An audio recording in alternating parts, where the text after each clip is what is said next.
Hi guys, welcome back. So today we're going to work on octave frame waterfalls, which sounds pretty fancy, but is actually a really simple movement pattern, but then can actually sound really fancy again when used in certain contexts, as in a blues solo. So this is a really good left hand dexterity exercise. It's going to help us out for getting our intonation super crisp and clean, for Scatter the Mud, and then you could throw this into some solos down the road. The pattern just so happens to line up with a lot of pentatonic scales that you're going to find in blues and so on. It's a side note, but let's get into it.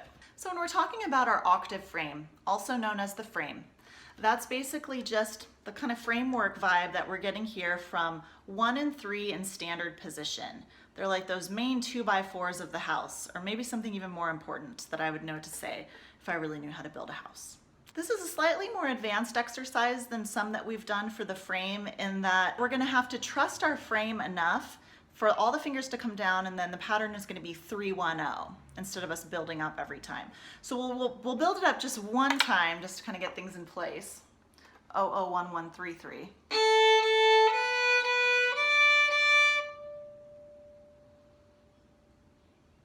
And this first time that we go through it, I really want you to give the time of day to the lifts of the left fingers in between the notes. So we're going to play the 3, soft lift.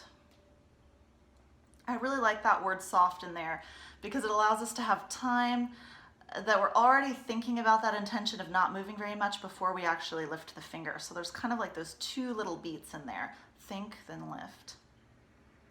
Then 1, soft, lift, open. And then drop them both down together. And then 3 on the up bow, soft lift. 1, soft lift, open.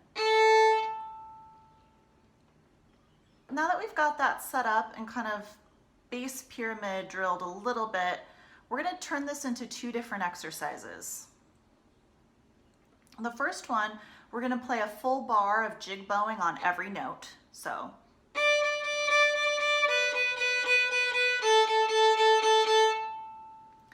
this is cool because it forces us at this high speed of the jig bowing to get our fingers cleanly moving, but we have that extra time of the whole bar of jig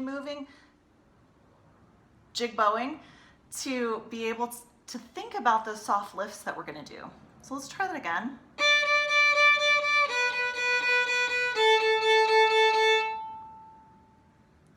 Press pause here for a little while to work that out. If you find that your fingers are still flying up, then take your time in between each one. Actually, before you press pause, let's do 1 pyramid down, and then I'll send you off to try this various ways for yourself.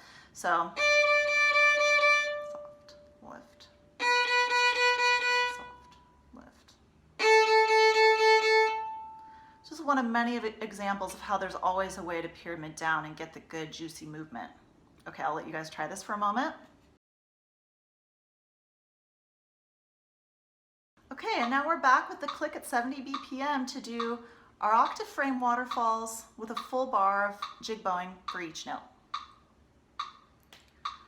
1, 2, 3, go.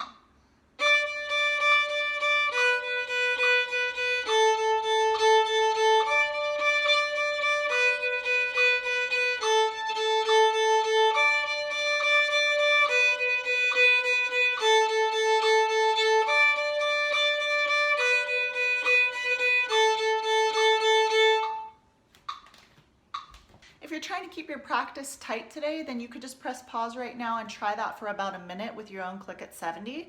If you have more time, take a little 5-minute chunk and see within 5 minutes how much you could scale up that exercise that we just did through higher click tempos, maybe trying to get it up to about 90. Now we're going to up the difficulty and just put one of our notes on every bow stroke. So just to set this up first without the tyrant click, it's going to be 3-1-0. And then plop your fingers back down to do the same thing starting on an up bow. Nice.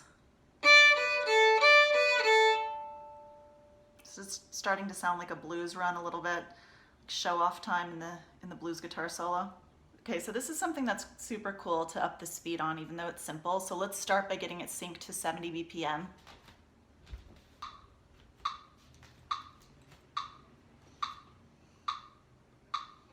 One, two, ready, go.